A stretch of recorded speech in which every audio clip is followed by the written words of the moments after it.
Have you ever felt like your brain is just a giant, tangled ball of yarn? Mm-hmm. Just a whirlwind of thoughts, emotions, demands, spinning endlessly, leaving you feeling, overwhelmed and utterly unclear. Absolutely. It's that feeling of mental clutter. Right, exactly. But what if there was a deceptively simple, yet, well, profoundly powerful tool, something that could cut through all that noise? And bring you clarity, peace. And maybe even a deeper understanding of yourself. It's a universal experience, that internal chaos. I mean, the sheer volume of stuff coming at us daily can leave us feeling untethered. Constantly reacting. Yeah, reacting rather than intentionally responding. But imagine actively untangling those knots, systematically organizing your inner world. And that's precisely what we're immersing ourselves in today.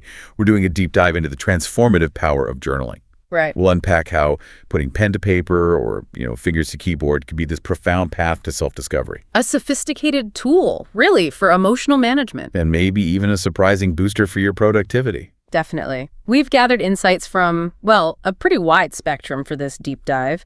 We looked into self-reflection prompts, mindfulness practices. Community discussions, too, right? Yeah, and expert advice on mental clarity, emotional health. Our mission, really, is to pull out the most practical, actionable nuggets for you. Whether you're just starting out or maybe looking to go a bit deeper with your journaling. Exactly. So, okay, let's unpack this a bit more then. Why is something that seems so straightforward, like writing in a notebook, why is it being championed by experts and, everyday people as such a powerful practice? What's actually going on there? Well, at its core, journaling offers this safe, private space. It lets you externalize your inner world. Get it out. Yeah, it's an outlet for all those ideas, feelings, thoughts that might otherwise just run on a loop in your mind, creating that mental clutter. So just getting it down is key. The act of externalization itself is crucial. It's not just thinking about it. It's actually seeing your thoughts laid out. It sounds almost like cognitive defragmentation, like taking those scattered files in your brain and organizing them somehow. Precisely. That's a great way to put it. And the benefits go way beyond just simple organization. Okay. For instance, it significantly increases self-awareness. And not just by listing feelings, it's through a process called metacognition, thinking about your thinking. Right. When you write regularly, you kind of force your brain to step back, categorize things, and literally see patterns. Patterns in your thinking, maybe. Yeah. Or triggers. Exactly. Triggers for your emotions, or even those unconscious limiting beliefs you might hold on to without realizing it. Eleanor Roosevelt put it beautifully. Friendship with oneself is all important. Because without it, one cannot be friends with anyone else in the world. Yeah, I know that one. Right. And journaling is truly about building that foundational friendship, understanding who you are, what you need, what you genuinely want. On a level you maybe can't get to just by thinking. Exactly. Not just through internal monologue alone. So it's not just introspection. It's more like active analysis of that introspection. Yes. And I imagine that self-awareness you mentioned is pretty key when it comes to navigating strong emotions. Oh, absolutely. Journaling is incredibly effective for emotional regulation and stress reduction. How does that work practically? Well, when you externalize worries or intense feelings onto paper, you actually engage your prefrontal cortex. The thinking part of the brain. Right. In a way that helps process those emotions. It diffuses that rumination cycle, prevents thoughts from just escalating endlessly. So it gives you a pause button. It gives you that crucial moment to reflect before reacting, which can dramatically lower your stress levels and shift you out of that reactive state into a more considered one. Which naturally would lead to clearer thinking, better decisions. Mm-hmm. How does journaling specifically help with problem solving then? By getting everything out of your working memory. Our brains, they have limited bandwidth for juggling thoughts, right? Yeah. So writing about challenges creates this sort of external canvas. It lets you view problems from different angles, identify the core issues. And maybe spot solutions you missed. Often, yeah. Solutions you hadn't even considered. It really helps you see what's truly important versus what's just noise. So it helps with prioritizing, too. Big time. Prioritizing tasks, bringing clarity to complex situations, it cuts through the overwhelm. I can definitely see how that would help with a daunting to-do list. Yeah. What about bigger picture stuff?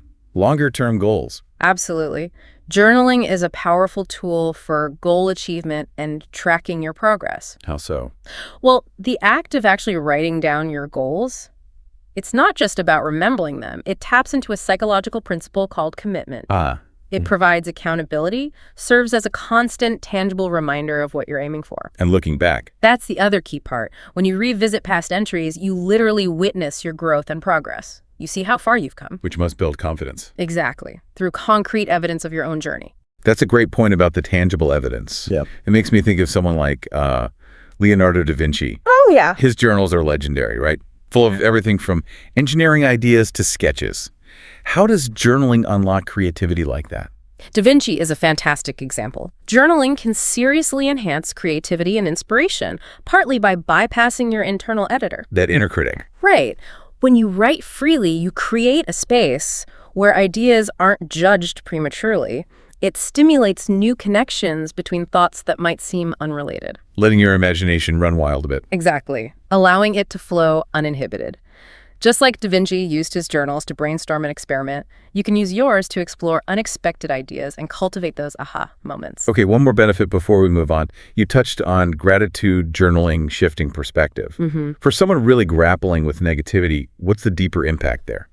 It's actually more than just a feel-good exercise. Focusing on what you're thankful for, even tiny things, it actively rewires your brain. It trains your brain to notice positive stimuli more readily.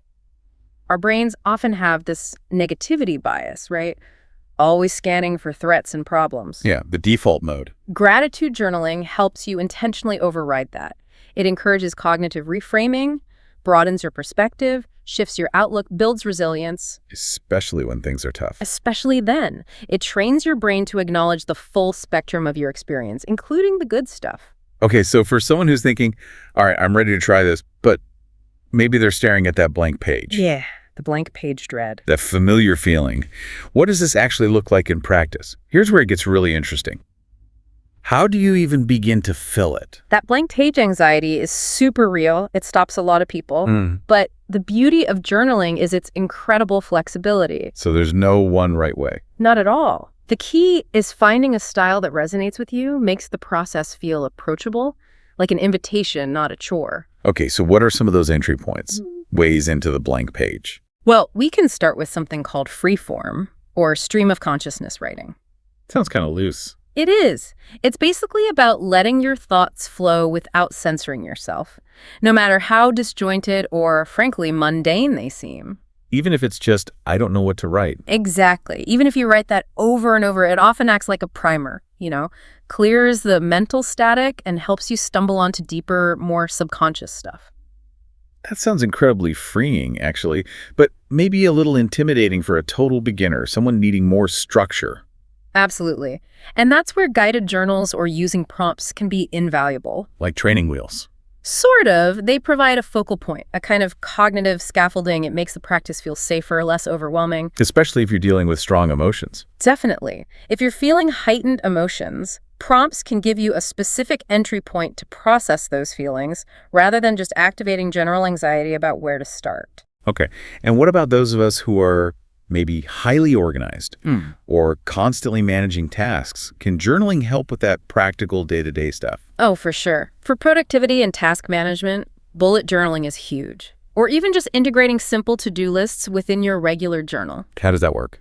Well, writing out something like a possible next actions list helps externalize and prioritize everything. It makes tasks feel more manageable, more concrete. And checking them off. Yeah, that gives you that tangible sense of accomplishment.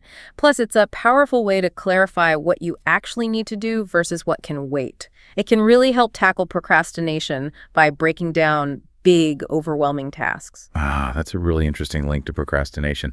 So beyond these general styles, are there specific themes someone could focus on to target certain areas? Absolutely. Theme journaling is great for that. For instance, mindfulness journaling. What does that involve? It's about pausing to really notice your experiences with curiosity, documenting thoughts and feelings without judging them. Like reflecting on your day. Yeah. Or reflecting on daily changes, the nuances of your emotions, what you're grateful for right now in the present moment. And then there's dedicated gratitude journaling. Right, which we touched on. Simply listing things you're thankful for daily. It's a direct intervention, really, for reducing depression and stress by actively shifting your focus. Okay. What about exploring our inner worlds in other, maybe less obvious ways? Well, dream journaling can be really powerful. Noting your dreams when you wake up, it helps you tap into your subconscious, process daily info, maybe unresolved stuff. Interesting. Days events journaling is pretty straightforward, just chronicling your daily life. But looking back can reveal behavioral patterns, help track habits, give surprising perspective. And if words aren't your thing? Sketch journaling, expressing yourself through illustrations, doodles, art. It's still about externalizing and exploring your inner landscape, just using a different medium. Okay, give us some of those intriguing prompt examples you mentioned. If I'm sitting down in my journal right now, what's a surprising question I could start with? Great question. Okay, here are a few that tend to encourage deeper dives. One that often brings up a lot is, if I could talk to my teenage self, the one thing I would say is... Ooh, that's a good one. Right. Another one, this is from writer Barbara Abercrombie, challenges you to engage differently. Write about a moment experienced through your body, leave out thought and emotion, and let all information be conveyed through the body and senses. Wow, just physical sensations. Yeah, it prompts you to observe physical sensations without immediately jumping to interpret them. A really different way in. That is unique. What about prompts for navigating tricky emotions or like self-perception stuff? Yeah, there's some really impactful ones there. Consider, what does unconditional love look like for you? Or, building on that, what would you do if you loved yourself unconditionally? How can you act on these things whether you do or don't? Helps clarify values, self-worth. Powerful. You could also write about your first love, whether that was a person, a place, a thing, tapping into those foundational emotional experiences. And for actively processing difficult feelings. Prompts like, which emotions am I trying to avoid right now? Or, what does this emotion need from me? Those are incredibly effective for getting specific. Those sound like they could unlock quite a bit, yeah. Yeah. And self-compassion, that seems really important today. Oh, massively. A fantastic prompt for self-compassion is, what would it sound like if I spoke to myself the way I would speak to a small child? That shifts the tone immediately. It really can. It's powerful for challenging harsh self-judgment. And just circling back to procrastination. Right. You can use journaling specifically to clarify why you're procrastinating, work through those underlying feelings of resistance, or even just write down the difficult task to commit to finishing it. Just naming the obstacle? Exactly. The act of externalizing the obstacle often reduces its power over you. Okay, this all sounds incredibly beneficial. But let's be real, building any new habit can be tough. It absolutely can. What if journaling starts to feel like a chore? Or you have that nagging worry? What if someone reads my innermost thoughts? How do we actually make this habit stick and navigate those very real roadblocks? Those are super common, totally valid concerns. I think the most important thing, start small. Focus on consistency over perfection. Like how small? Just dedicate maybe 5 or 10 minutes a day. The brain forms habits through consistent, repeated action. And if you miss a day? It's okay. The key is to just return to it without judgment. Remember, the journal is there to serve you, not the other way around. Right. What about the tool itself? Doesn't matter. Physical notebook versus a digital app? Honestly, not really. The best tool is the one you'll actually use. Whatever works for you. Exactly. Whether it's a classic spiral notebook, a fancy bound journal, or an app like Dailyo, Day One, Happy Feed, choose what resonates. The point isn't creating some picture-perfect Instagram journal. It's the writing. The value is solely in the writing itself, the act of thinking through your fingers. Okay, privacy. That's a big one for many people. If you're worried someone might find your deepest thoughts, how do you handle that? That's a totally legitimate concern, and it can really stop you from being honest in your journal. For sure. For physical journals, a simple lock or just a discreet hiding spot can work. For digital, there are encrypted apps, password-protected notes. Lots of options. And you mentioned something earlier. Yeah. For particularly sensitive or difficult thoughts, some people find a huge release in writing them down and then immediately tearing up the pages or deleting the file. Really?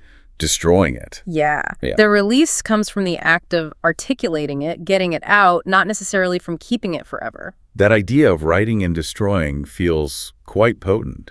And perfectionism. That can be another huge barrier, right? Feeling your writing isn't good enough. Oh, it's a killer for journaling. It's so vital to disarm that perfectionist voice. Remember, this is your private space. It's not a literary masterpiece. Forget grammar and spelling. Totally. You can literally forget about word choice, forget about grammar, forget about complete sentences. The only goal is getting your thoughts onto the page. Just get it down. Yeah. Lean into writing badly if it helps. Just shake off those perfectionist chains. The messiness is often where the real insights are hiding anyway. Okay, but despite all this, it still feels like a chore? Or you just lack motivation some days? Make it a thing. Yeah. Pair journaling with a comforting ritual. Like what? Maybe a hot cup of tea, sitting in a specific cozy chair, lighting a candle. Something that creates a positive association. Integrates it into a habit loop you actually look forward to. Make it appealing. Right. And if you're genuinely bored, switch it up. Try a different style. Find new prompts. The flexibility is key to keeping the habit alive and preventing stagnation. Now, sometimes journaling can bring up uncomfortable stuff unexpectedly. Difficult emotions, maybe even past traumas. What do you do then? That's completely normal. It happens. Journaling is about getting honest with yourself, and sometimes that honesty is painful. So what's the strategy? If it gets uncomfortable, first, maybe try creating a really comforting physical space around you.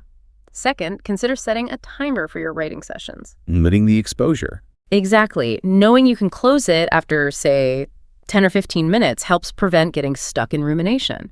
The power lies in closing the journal, mentally saying, okay, I'm containing these tough feelings here for now. I can come back when I'm ready. So you process without being consumed. Precisely. Okay, finally, and this is a crucial distinction.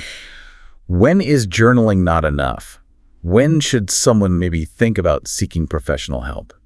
That's such an important line to draw. Journaling is a really powerful self-care and self-discovery tool, but, and this is key, it is not a substitute for professional mental health care. Right. If symptoms feel overwhelming, if they're persistent, if they're significantly interfering with your daily life. Like severe anxiety or depression. Yeah, or just real difficulty functioning day to day, that's probably a sign it's time to talk with a licensed mental health professional. But can it work alongside therapy? Yeah. Oh, absolutely. Journaling can beautifully complement therapy. It can enhance the insights you gain between sessions, provide valuable material to discuss with your therapist, but it's a tool for support, definitely not a replacement for clinical care. Wow, what an incredible deep dive into the world of journaling. It really does sound like a personal journey, doesn't it?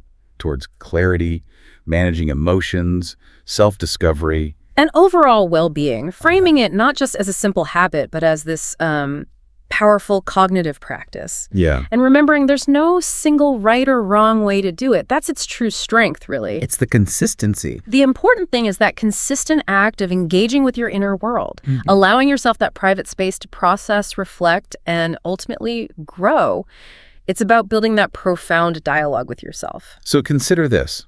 What hidden insights, what surprising solutions, or maybe even just moments of quiet, restorative peace might be waiting for you, just beneath the surface, When you give yourself the gift of that blank page.